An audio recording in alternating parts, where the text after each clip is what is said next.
સમાચારમાં વાત કરીએ તો વડોદરાથી સમાચાર પ્રાપ્ત થયા છે। મહત્વપૂર્ણ સમાચાર કહી શકાય, કારણ કે હરણી પોલીસે મથકની હદમાં પીસીબીનો સપાટો જોવા મળ્યો છે। તો હોટલના પાર્કિંગમાંથી વિદેશી દારૂ ભરેલું ટ્રક ઝડપી પાડ્યું છે।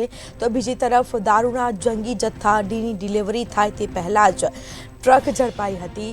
₹25,99,000ની કિંમતની 498 પેટી જપ્ત કરવામાં આવી છે। ન્યૂ બાબા રામદેવ હોટલના પાર્કિંગમાંથી આ ટ્રક ઝડપાયો હતો। ટ્રક ડ્રાઈવરની અટકાયત કરાઈ છે। વધુ તપાસ પણ હાથ ધરાઈ છે। તો વડોદરામાં હરણી પોલીસ મથકની હદમાં પીસીબીનો સપાટો જોવા મળ્યો છે।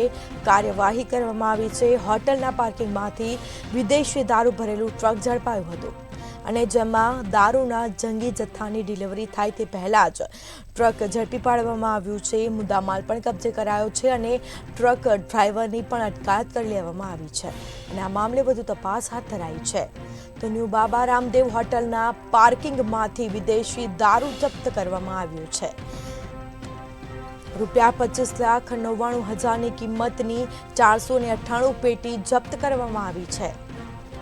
દારૂના જંગી જથ્થા સાથે ડિલિવરી થાય તે પહેલા જ ટ્રક ઝડપાઈ હતી અને ટ્રક ડ્રાઈવરની પણ અટકાયત કરી લેવામાં આવી છે।